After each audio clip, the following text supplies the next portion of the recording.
the latest book, Pangolin's Scales of Injustice. The scales of injustice, as you'll see as I carry on talking, is extremely relevant, because these have the dubious distinction, these animals, of being the most trafficked wild mammals on the planet. Now, that's a pretty horrific label to be stuck with, but that is Pangolins, hence the title, Pangolin's Scales of Injustice. Priscilla's given a great introduction to me, but here are a few of my books. The Poacher's Moon is the only one not currently in print in South Africa. It is in print in Europe, so they're all available. Bottom left is the Pangolin book. Bottom right is Cuddle Me, Kill Me, which is about lion farming. It's an expose, if you like, a study into lion farming. And that gave rise to the film Lions, Bones and Bullets, which followed. I'll just say a little bit about some of these books because I think it's fascinating. If you look top right, sorry, don't know my right from my left. If you look top left, you'll see the word Nicole. Nicole is an extraordinary animal. She's a great white shark, and she swam from South Africa to Australia and back again, and was rediscovered back here and photographed about 100 yards away from where she was tagged in the first place. And she was navigating all the way, 20-something thousand kilometers. Now, I always contrast that with humans, so I consider to be, in many ways, a pretty pathetic species. And we've got great white sharks navigating 20,000 kilometers with no GPS, no compass, none of all this sort of stuff, no computers. They just do it. It's hardwired into their head. Priscilla mentioned I was a swallow. Well, not quite, because I'm here normally when COVID allows me to be throughout the whole year, off and on. But swallows, the whole way from South Africa back to Northern Europe, and there isn't a GPS in sight. I mention that just because I think it's a sort of two good illustrations of us as humans. So what I'm going to do is talk you through my book, Pangolin Scales of Injustice. And I say I'll have to do more talking than I was expecting because we're missing about 18 minutes because that's what the films are going to do. But no worries, we'll talk through. And then at the end, please ask me any questions you like. I would point out that I regard myself as a communicator and a campaigner. I'm not a zoologist, I'm not an animal biologist or anything. Google is better at those sort of questions than I am, but I'll do my best. But basically, that's what I am, a communicator and a campaigner. So the book deals with a Temminck's ground pangolin, which is a species prevalent in South Africa. There are 8 species in the world, 4 Asian species and 4 African species. And what I do with my books is I try and tell exciting, true stories. And these books are designed for, I wouldn't say the uninitiated, but I want to communicate on a wider level than people who are already tuned into something. So I really want to get the conservation message and the animal message across to a wider public. So I tell true stories of real animals, and I try and make them adventure stories, and I reel the people in. That's the idea for the first 2/3 of the book. And then the final third of the book deals with the physiology, the conservation, where the species are going, the management, and so on and so forth. So that's sort of the philosophy behind the books. A little bit of a health warning about the way I do my talks. I often say, I've never got a clue what I'm going to say normally until after I've said it. Most of the time I'm completely unscripted. I tend to say the first thing that comes into my head. No offense is ever intended, but I can guarantee you an interesting little ride, and I can tell you a completely unrehearsed one. So let's go on and let's have a look at this book. That's where the film was. Pangolins. What an extraordinary little creature. I mean, enigmatic is a word that describes them. Mystical is a word that describes them. They're described in all sorts of ways. When I first met a pangolin, I was expecting a miracle, I think, from its eyes, because people are always talking about the eye of a pangolin. And indeed, Bruce called his film The Eye of a Pangolin. And everyone I met and interviewed doing this book earlier on told me about the eyes. They told me that they've got special eyes that look sort of at you, into you, through you, and around you. So when I first met a pangolin, which at the Johannesburg Veterinary Hospital, a rescued pangolin, and it was lifted out of its box, I sort of tried to stare it out. Not because I wanted to stare it out and not because I was trying to frighten it, but because I was trying to appreciate its eyes. And it was an extraordinary experience. Their eyes are really very special. And I'm not sure I go along with a lot of the descriptions, but I tell you what I took from its eyes. I took a word. I took the word forgiving. Here is the most trafficked mammal on earth. And it looked at me sort of with forgiveness and with wisdom. So an incredible animal, and I'm as spellbound by these creatures today as I was when I first got involved in pangolins. Just a quick aside here, I tend to do what I'm told to do by my wife. So she sort of says to me, isn't it about time you wrote a book on this? And that's code for get off your ass and write a book on this. So that's how Pangolins, Scales of Injustice came about. These animals are like little armored cars. They're wandering along, living their lives, and those scales are really tough scales. They roll into a ball when they go into defensive posture. I've seen film of lions playing with pangolins rolled up into balls and just sort of biffing them around with their feet, trying to get into them. Not a good idea if you're a lion to try and bite a pangolin rolled into a ball, because those scales you're looking at now on the back edges are pretty sharp. So you could get a lacerated tongue, bits of lacerated mouth, etc. And the lions are probably clever enough to know that. So there we are, a walking suit of armor. Now, I mentioned earlier that I always try and tell true stories. And so that's normally the challenge with my books. It's finding an animal with a story to tell. And I was very, very lucky with pangolins because I came across an incredible bunch of people up in Joburg who work with pangolins. And I won't say more about them at the moment because you're going to meet them in a minute. But they told me about a particular animal called Zambezi. And the first third of this book is the story, the true story of Zambezi. Now here, this chapter, it starts chapter 1, an unlikely hero. Professor Ray Janssen, I mean, he won't mind my saying this because I've told him I say it. This is a sort of gangling character with a beard who's a professor, and he's the most unlikely gun-toting conservationist you could ever imagine. But that's what he is. In his spare time, he's probably the main crime buster when it comes to rescuing pangolins from being trafficked and returning them ultimately via various steps that we'll go through in a minute to the wild. So I was incredibly lucky to meet Ray Janssen early on, and it was Ray Janssen who told me about Zambezi.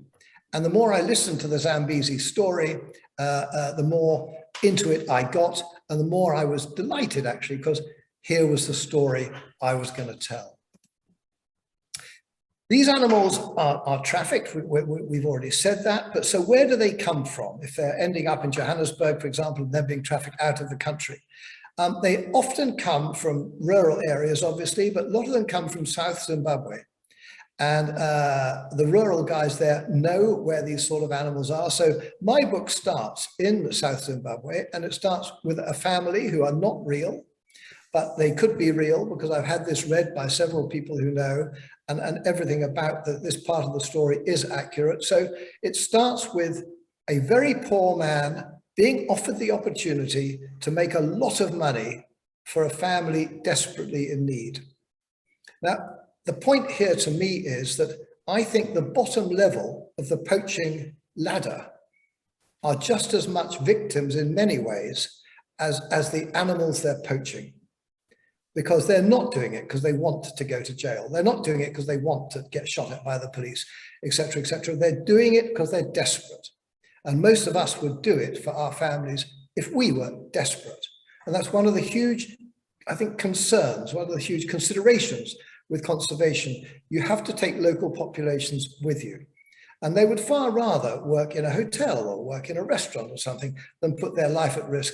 So I've tried to portray in this chapter, this man, Joseph Kamalo, almost as a victim along with a pangolin, because it's the fat cats further up the trafficking chain These are the people that need to be nailed, and these are the people that need to be stopped.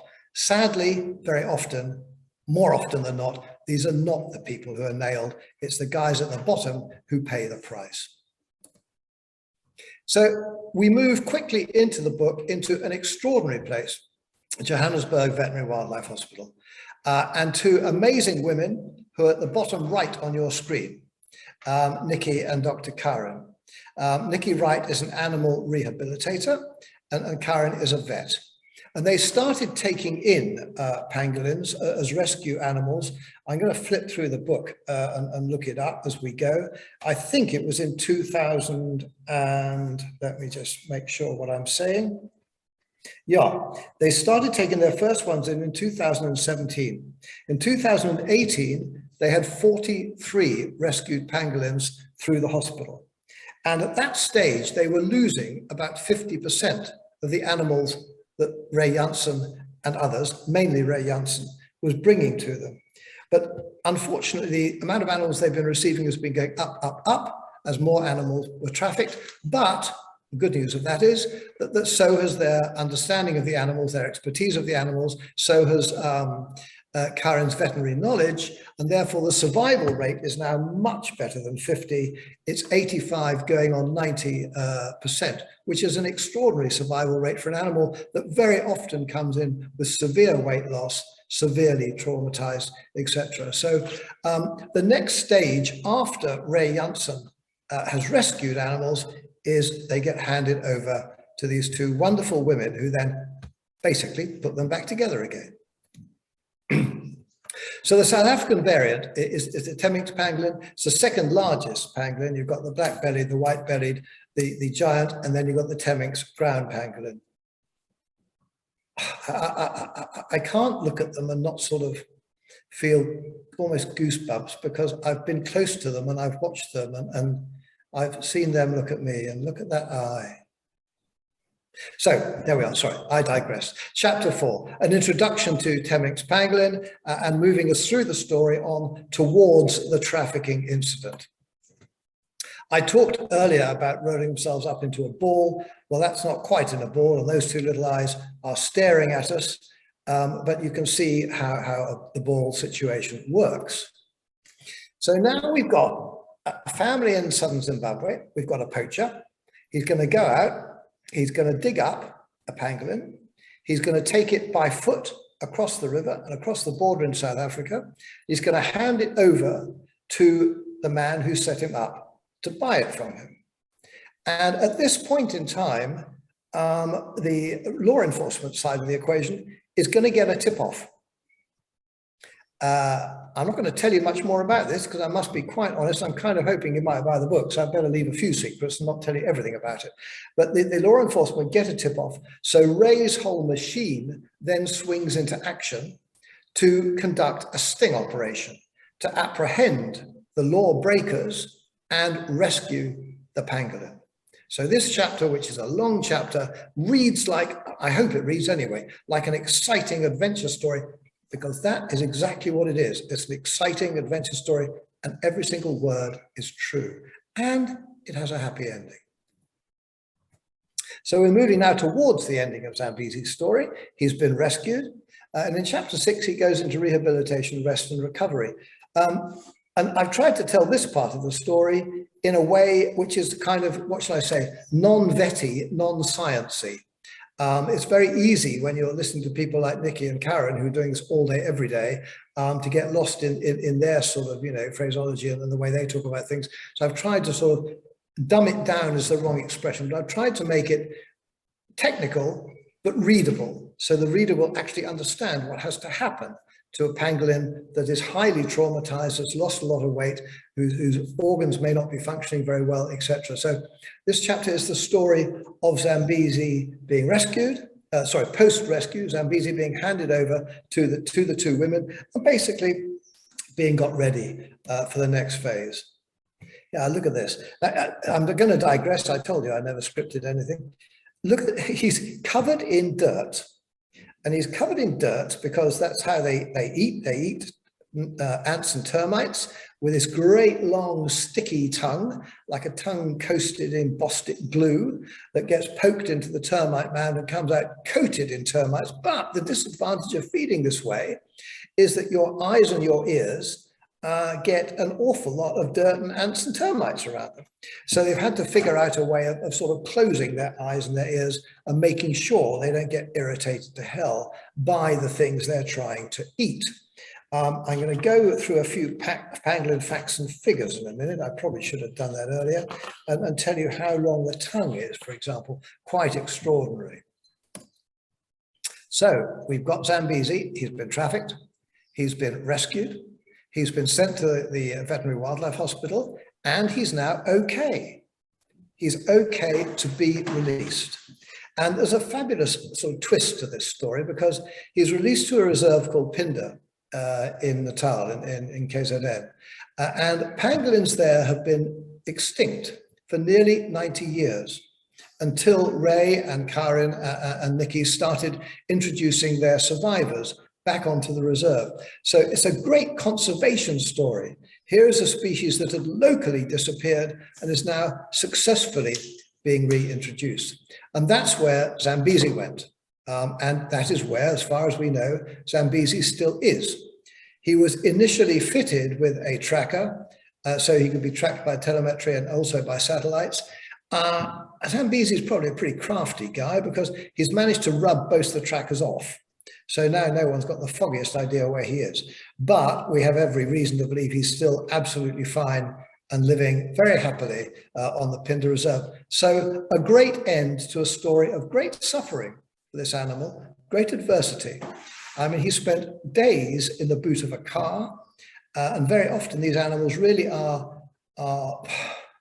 they're mistreated to an extraordinary degree. If I'd been able to show you the film tonight, you'd have seen the footage of the way they're mistreated by the poachers.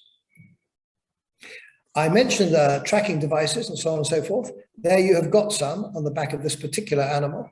That enables them to be tracked by radio, by telemetry, and also telemetric, whatever it's called, and by satellite. There's another device.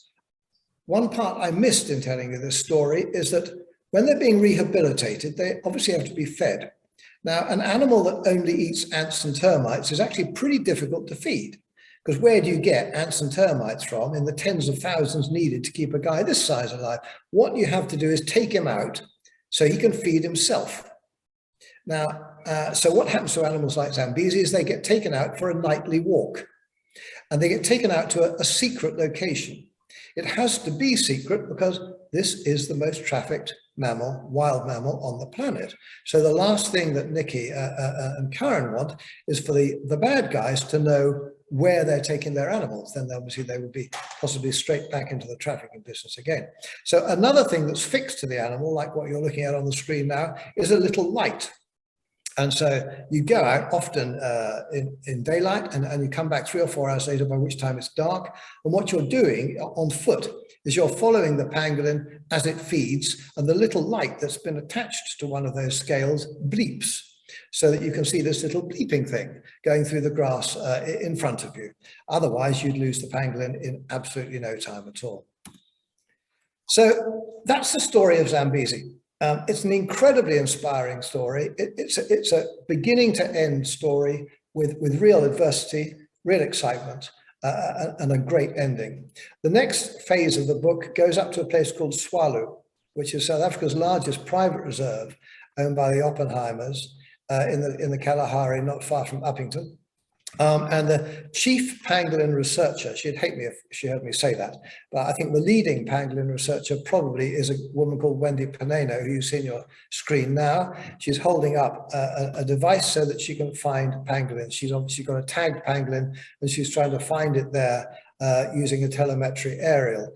We were lucky enough to spend over a week with Wendy and listen to extraordinary tales, listen to a woman who is wholly committed. She arrived with one aim, and then just basically fell on pangolins. And I suspect that will probably be her life now. I said to her at some stage, would she swap her life for any other life? And she looked at me as if I was a complete halfwit, and I didn't need to have her say yes or no, because the answer was obvious. She's in seventh heaven, and she's probably the leading researcher in the world. She's got some incredible, there we are. There's the football the lions play with. She's got some incredible stories to tell, some of them human stories, some of them very, very moving.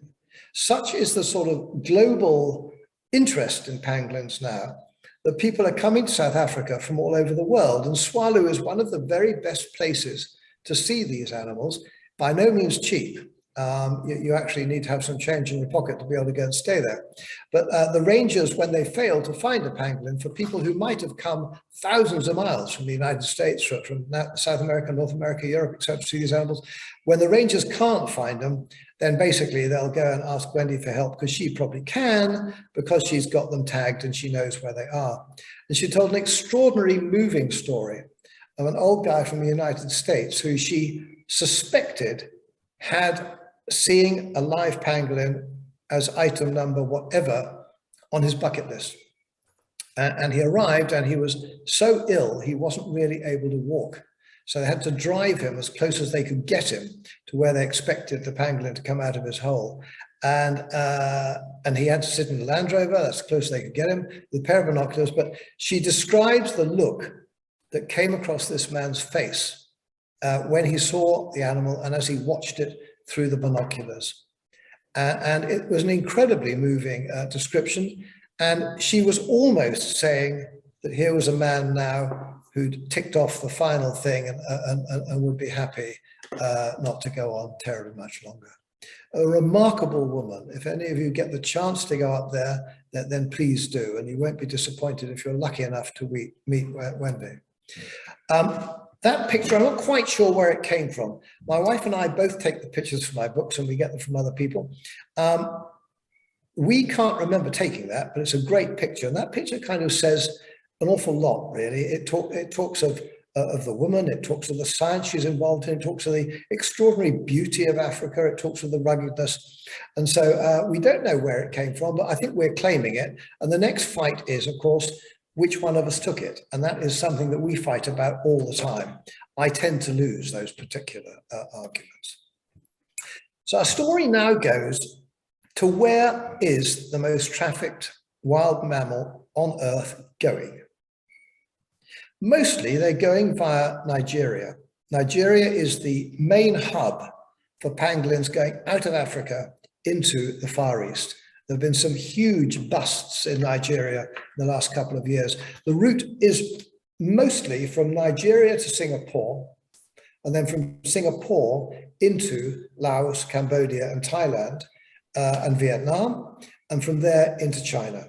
And China is, of course, the biggest consumer on the planet. I can't remember, but I think it's about 1.4 billion people or something. I remember the British ambassador telling me in Beijing about 15 years ago now, a terribly frightening figure. He said at the end of 15 years, so in other words, that's now, 15 years ago that he told me this, the end of 15 years, there would be an additional 200 million middle-class consumers in China. Now, just think of what that means for wildlife. This is additional. So imagine the pressure that's putting on. And I don't blame the Chinese sort of as individuals, because basically what they're doing is they're doing what they've done for hundreds and thousands of years. And they're consuming a luxury that now they can afford to. But there's an awful lot of evidence that when they're educated, that's a wrong word, isn't it? When they're made aware of what they're doing and its effect, then they mostly stop doing it. So there's a huge campaign to be fought here. So part 3 of the book moves to China and Southeast Asia. And I went there for our film, Lions, Bones and Bullets. But I went there with a secondary purpose of seeing what I could find out about the availability of pangolins. Not pangolins, pangolin products. I hate that word products when allied to wild animals, but I suppose there isn't another word. And what I found was absolutely shocking. So what did I find? There's a thing called CITES, most of you will. I'm just going to stop for a minute, have a little swig of my glass of wine. Please just excuse me. Much better. CITES, the Convention on International Trade in Endangered Species. This is the organization, as most of you will know, which is supposed to govern the trade in endangered animals, birds, plants, etc., all fauna and flora. It doesn't work. And one of the reasons it doesn't work is because signatory countries are not adhering to what they've signed up to, and there is no policing of it, and there's no way things can be enforced.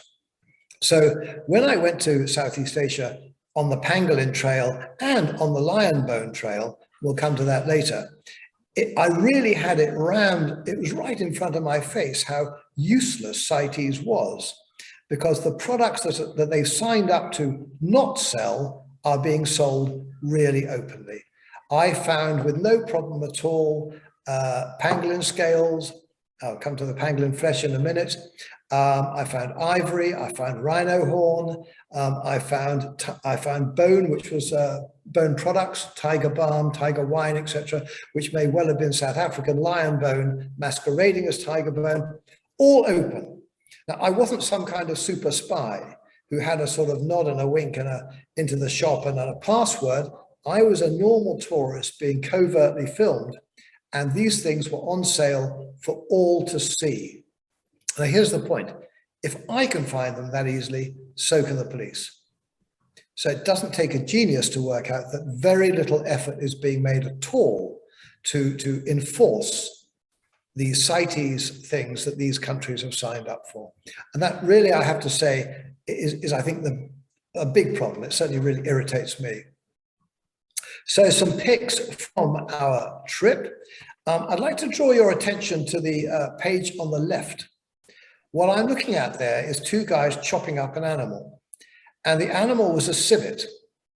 The 2002-2003 SARS epidemic, which thankfully wasn't half as bad as the current pandemic, may well have come via civet cats.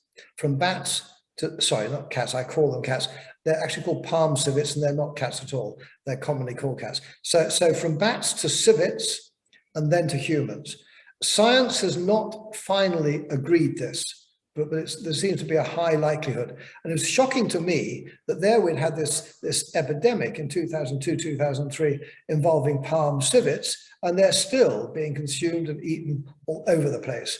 The wet markets I went to had an incredible array of everything alive, reptiles, bird life, mammals, fish, you name it, an extraordinary array of these things. The illegal stuff tended to be under the table an awful lot of the time, and horrendous conditions. We nearly got into trouble in some of these markets because if you look to your right, you'll see the second slide down on the left of the right is one of those markets. It was interesting, as soon as I walked in with my crew, the atmosphere changed pretty much instantly. And I wouldn't say we felt particularly threatened, but we certainly knew that we weren't in a place that was very friendly to us. Here's the big question. President Trump would have us believe it's China's virus. Well, it certainly is China's virus in the sense that it came from Wuhan.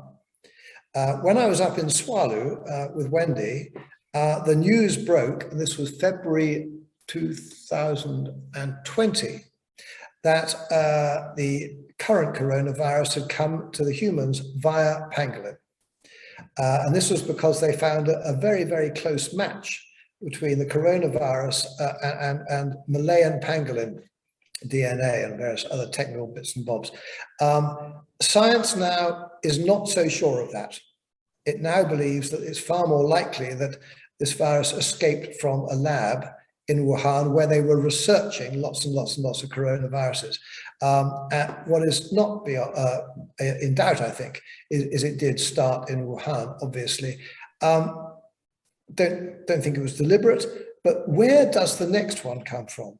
That's another thing we've all got to consider, because just stop and think. Ebola, AIDS, swine flu, bird flu, MERS, Middle East respiratory disease, that comes from camels, SARS #1, and then the current SARS we're in now, if you want to call it that, SARS #2, all of them are zoonotic. They all come from wild animals. or sometimes occasionally less often domestic animals. So where's the next one coming from? We really do need Southeast Asia to stop eating, consuming wildlife. That is a picture of China's National People's Congress. Now, people like me really hoped when this current pandemic broke that one of the things that might come out of it would be the Chinese making far more robust laws involving the production of wildlife, because it's farmed. An awful lot of wildlife is farmed nowadays in China and outside China. So we really hope that the Chinese will sort of brace up and get it together and put in place more robust laws. They put in place a process which ran for about 6 or 9 months of assessment. And then at the end of that, which happened to be in autumn last year, the year before, we were sort of sitting there with bated breath, hoping for great stuff. Actually, it wasn't that great at all. Not an awful lot happened. Some things happened, but it was a little bit tinkering with the edges, and the main volume of wildlife consumption in China can still go on. In contrast to Vietnam, Vietnam have put in some much more robust laws since the COVID pandemic, and fingers crossed, they do seem to be trying their very best to police them as well. So there's some good news there. So we're getting towards the end now, Scales of Injustice. This final chapter, this looks at a pangolin in Africa, really. It's an incredible animal. I mean, it's full of symbolism, full of history, full of meaning for indigenous peoples. I did an extraordinary interview with a Kamani San guy up in the Kalahari to find out what he thought of pangolin, what his people thought of pangolin when I was doing the book. And just the way he talked about them was extraordinary. And he sort of took things to another level. And they regard pangolins as peaceful animals, mystical animals. If you harm a pangolin, then you're quite likely, they think you'll have bad luck for the rest of your life. When I told him that it might be that the COVID-19 pandemic came via pangolins, which at that point in history was thought to be, he just sort of shrugged and thought that was a perfectly normal proposition. When they want to make rain, one of the things they do, not how to kill pangolins, but if they found a dead one or something, they keep the scales and so on and so forth, is they put those on a fire, they sing the pangolin song, they sing the rain song, the sparks go up to the heavens. This has to be when you've got a slither of a moon, and the slither of the moon is sort of on its back. And then they imagine that that's like a bucket, and it's holding the rain. And so up go the sparks, the pangolin song is heard by the heavens, etc., etc., etc., and it rains. Do you know, it may sound fanciful, it may sound really rather creepy, but about 2 weeks after I heard that story, we were actually leaving Kalahari at the time. We had exactly that moon, and as we left in the morning, it was drizzling. So I wonder if he was busy out there singing his pangolin song. But it is an animal that has an incredible place in African symbolism and history. And the most trafficked wild, I should say wild really, most trafficked mammal in the world. What a horrible thing, as I said in the beginning of this. The figures are quite horrible. I'm going to try and find a figure here for you and give it to you. Let's see if I can find it easily. Okie dokie. 2019 alone, 97 tons of loose scales. Now think about that, because look at those scales. They don't weigh much, do they? Imagine how many loose scales you have to have for 97 tons. This probably equated to more than 160,000 pangolins. Now, people like Ray Janssen think that only about 10% of the pangolins leaving Africa are being intercepted. This trafficking through Nigeria, etc. If that's the case, that's 1.5 million pangolins leaving Africa a year, the most trafficked mammal on the planet. Now, if there are 4 African species and there are 4 Asian species, why has the pressure come to Africa? And the answer is quite simple, I'm afraid, and you've got there already, I'm sure. It's come to Africa because in Southeast Asia, they've basically killed most of their pangolins. So now they're looking for alternative sources. And hey, this is a very good one.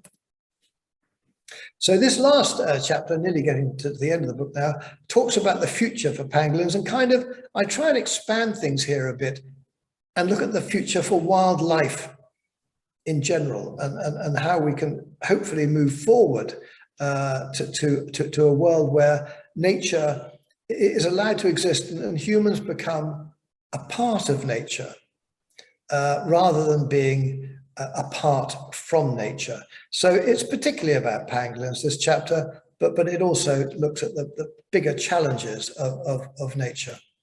And here's the final thought. Look, pangolins have been around. I'll tell you in a minute when I look it back up again. I'm afraid I've forgotten. But tens of millions of years. I think they've first been around in their original form for about 80 million years. By contrast, we've been here 5 minutes, about 200,000. So I asked a cartoon guy, a friend of mine, to do me a little cartoon, an imaginary situation with two pangolins looking at some rock art in a cave, and one pangolin saying to the other, what you can read in front of you there. They didn't last long, did they? Now, when you look at COP26 in Glasgow, there's a lot of hope came out of it, but we need an awful lot more if what those two pangolins are saying to each other is not to become fact. So we've dealt with pangolins, we've been through the book. Before I move on to lions, I'm just going to give you, we're losing light where I am here, I'm going to give you some pangolin facts. All these come out of the book. So they've been around for 80 million years. They moved into Africa possibly 40 million years ago. 8 different species. We've been through those, the black-bellied, white-bellied, giant ground pangolin, and temminks in Africa. And in Asia, we've got the Philippine, the Sunda Malayan. That's the one that it is suspected might have been part of the transmission situation for COVID-19, and the Indian pangolin. I just want to find out how long their tongues are, because that's an extraordinary. I think I'm right in saying that they are, here we go, 42 centimeters, a temminck's pangolin. That's a pretty long tongue. And it's like a sort of a long cylinder, as I said earlier, coated with Yoo-hoo glue or something. That's about 18 inches. They have an incredible sense of smell. They can not only smell ants and termites, they can smell different species of ants and termites. And one of their favorite food is a cocktail ant. Nothing to do with drinking cocktails, obviously, but they sort of cock their tails, and that's a favorite for these guys. And they can tell that anthill over there, that tree over there has got this type of ant, that type of ant, another type of ant. Pretty repulsive stuff in many ways. One of the things I came across in Vietnam, which is pretty chilling, was pangolin rice wine. Now, and I do apologize for this before I even say it, but what they do is they get baby pangolins and they soak them in rice wine. And then that produces this horrible product called pangolin wine. When I was in Saigon, I went to a restaurant that I've been tipped off about. As I said earlier, bear in mind, I've got no special passwords. I was just a tourist walking in off the street. So I walked in off the street to this restaurant I've been tipped off about, and I said, have you got anything interesting, any interesting wild meat? I've been told that was probably what I should ask for. And immediately the man offered me civet. Now, there we are. At that stage, we still thought pangolin might be the vector for the second SARS, COVID-19. And so I was immediately offered the possible or probable vector for the first SARS. So I wasn't interested in civet, so I tried to move on down the track a bit. And I said, yeah, okay, I've had civet, jolly delicious. Have you got pangolin? He immediately said yes. And he offered me pangolin at $300, I think it was, a kilo. And we bargained a bit, and then eventually he offered me a whole animal for 5,000, and we bargained a bit more. And he then took me to an upstairs room, which was laid up for about 10 people, and said, look, you can have your own private banquet here for your own guests. And if you have the pangolin, the cost of this room is in part of your dinner, sort of thing. And so I sort of dithered around a bit more. And he clearly thought that I was doubting that what I was going to get. And so the first thing that happened is the pangolin I was about to buy, as far as he thought, came down from $5,000 to $4,000. And then the second thing that happened was he more or less told me that if I was worried about getting what I was paying for, they would bring the live pangolin to the table and kill it for me, and then I'd know what I was getting. That's going on every day. I've no doubt it's still going on now, even though Vietnam have tightened up.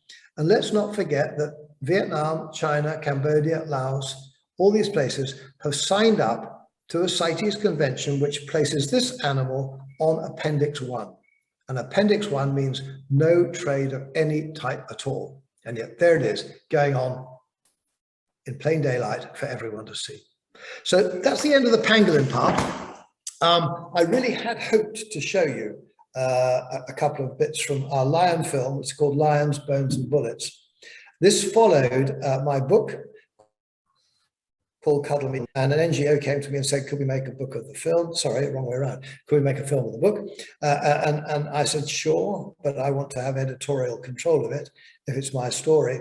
We pretty soon realized, myself and another couple of filmmakers, that making a film of the book was not going to work because the book had got to a certain point and the story had moved on. So that was the genesis, the beginning of Lions, Bones and Bullets, which has taken us 3 years to make.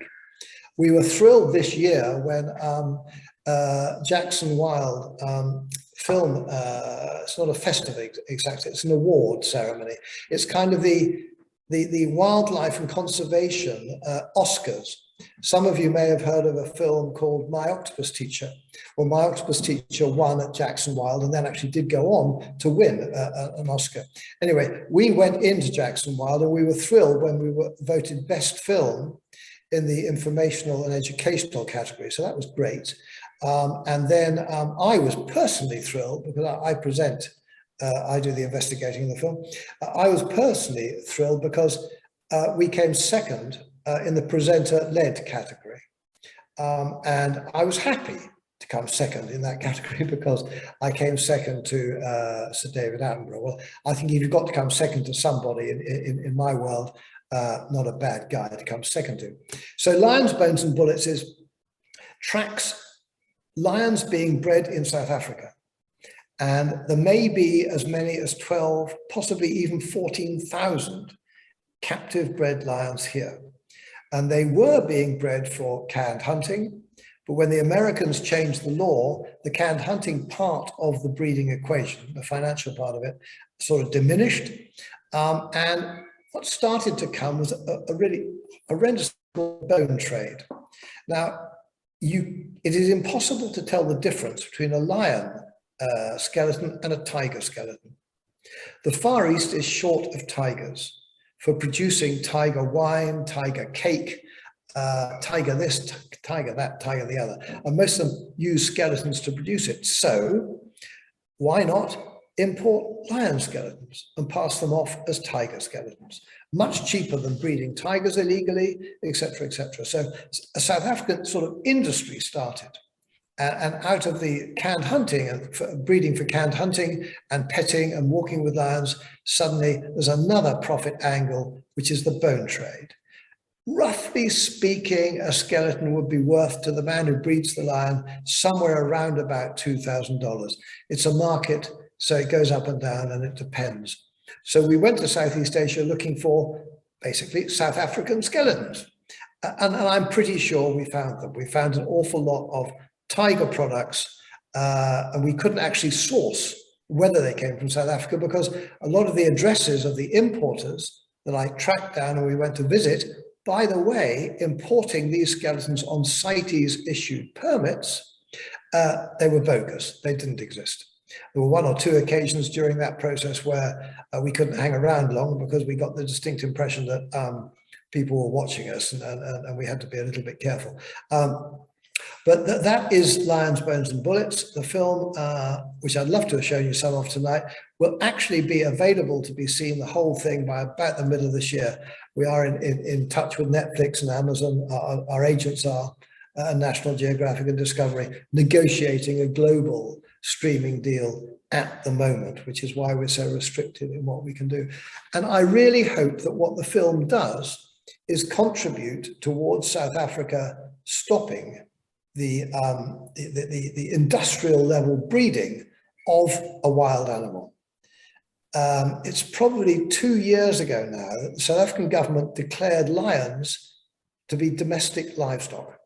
So legally speaking, lions are now in the same bracket as cows, pigs, sheep, any domestic animal bred for consumption. That's the legal bracket that lions have now been put in.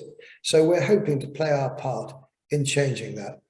Good news came when a new minister arrived, Minister Barbara Creasy, and it's probably about a year ago now, maybe 11 months ago, that Barbara brought in proposals for a new law that would stop the breeding of industrial level farming of lions, rhinos, and several other things. Of course, this is now going to be a process. It's going to be a drawn out process. The farmers are going to fight like mad, and they've got deeper pockets in many ways than the government. So they may well decide to challenge the government legally when it gets to that point. In fact, I'm sure they will. So we're not looking for a quick solution here, although we'd love one. What we hope we can do is when the film comes out, it will play its part in helping to keep momentum going and basically give Minister Creasy some more ammunition, give some more sort of power to Minister Creasy's elbow. So I hope you will all watch Lions, Bones and Bullets when it becomes available. You'll know about it because we've got quite a big press and PR engine behind us. So I think it'll be widely publicized. Indeed, SABC are one of those who will be talked to as soon as we've done our streamer deal. Streaming has to come first. So please watch the film when it comes out. I hope I've interested you in pangolins, and I hope that might mean that you want to go and buy the book. And I really do recommend Bruce Young's film, Eye of the Pangolin. I've been talking continually since I don't know when, about quite a long time now anyway. You probably have more than enough of me, but I've got a few minutes left. And so if anybody wants to ask me any questions, please shoot. Is there anyone who would like to start the ball rolling, asking questions? I'll have to ask you all to unmute yourselves. Looks like I'm having a night off. It looks as though you might be, but it might be because they're all on mute. They're probably in stunned silence. I have to give them the right to unmute. Asleep. I'm not quite sure how I go about doing that. I've asked to unmute. There you go. I have asked them all to unmute. They're probably all bored to tears, Priscilla, and they've gone to bed. I think so for 1 minute. Is there anyone who would like to ask a question? You can all unmute yourselves.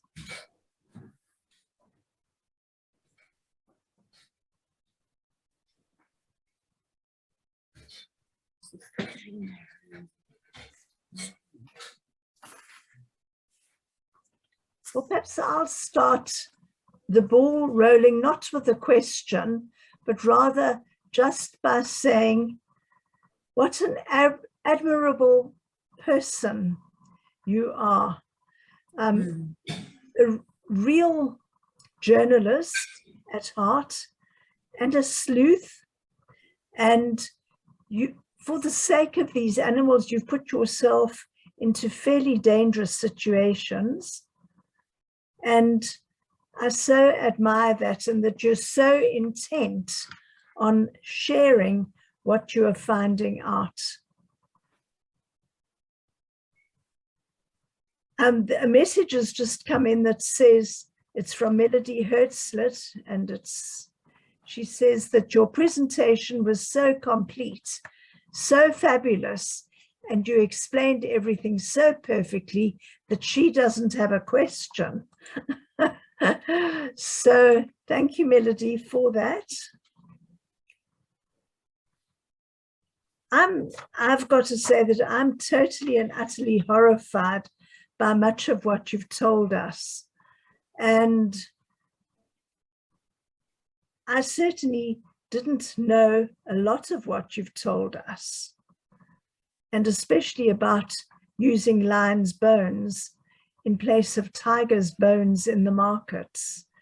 And I well, yes, the film should make that make a global audience aware of that, and I hope that in so doing we play a part in bringing it to an end.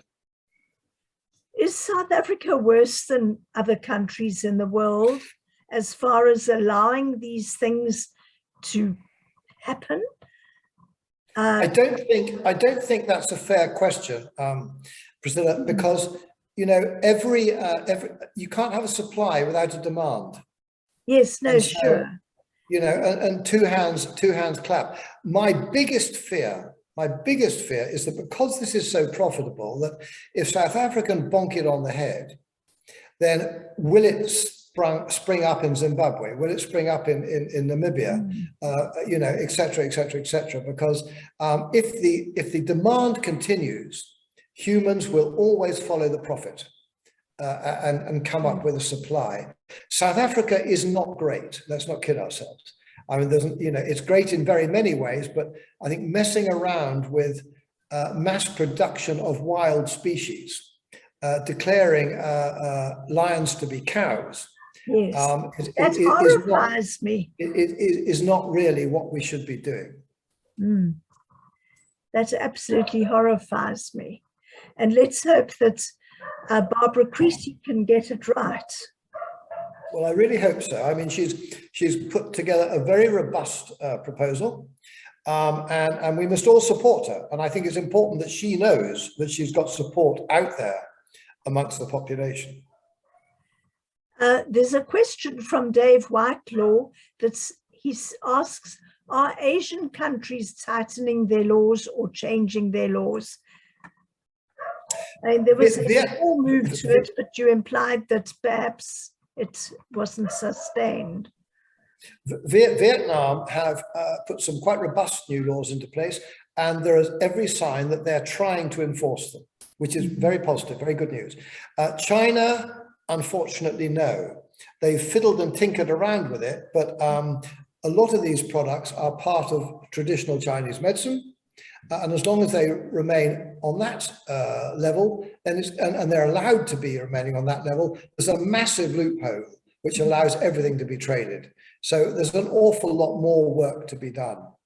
The interesting thing about somewhere like China is because it's a totalitarian state, an authoritarian state, if we could convince them to change a little bit, they could do it just like that. Because they control everything. It's not like a democracy in Europe or America or South Africa or somewhere where to get any law passed, you've got to jump backwards through hoops for 4 years and fiddle around. The Chinese just decide it, bang, and it's done. And so I think there's great hope there, actually. And one of the things that disappoints me most about this pandemic is instead of bringing the world together, in many ways, it's fractured it. And what we need is not a half-wit like President Trump. I hope there are no Trump fans out there. But it's not a half-wit like Trump, you know, making life more difficult and forcing the Chinese into places where they don't really want to talk. We need someone with a bit more brain who will engage with them. Yes. And you know, there's 8 billion of us now on this planet. And we're not going to be here much longer if we don't learn to talk to each other, live together, and do some pretty dramatic stuff in the next 10, 15 years. That's another thing. That's another hour when you've all got time. I'm going to have to take another question, and then I really would ask you to let me go, because we're leaving tomorrow morning at 5 o'clock for Kalahari, Chasing Leopards, which is the new book on leopards. And I promised my wife I'd be back for supper before we went to bed. But if there's another question, I'd love to hear it. There isn't one in the chat box. Is there anyone else who wishes to unmute themselves and ask a question live? Sorry, my dog's scratching at the door. You can probably all hear it. Then, Richard, it doesn't look as though there's another question.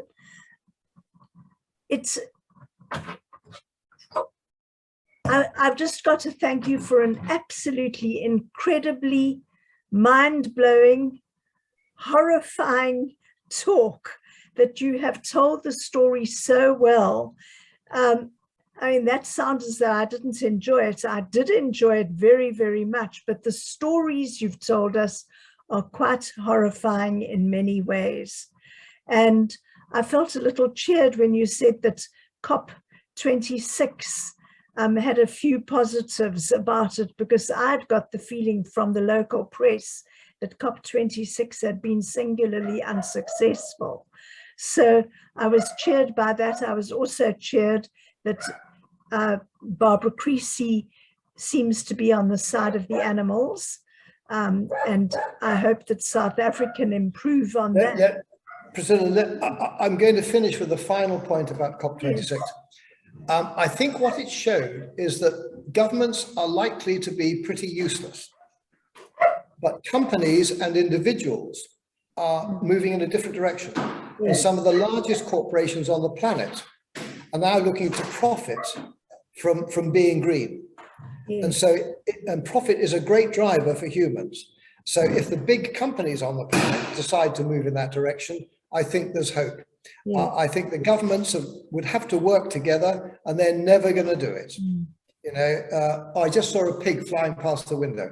That is the chance we have of governments working properly together.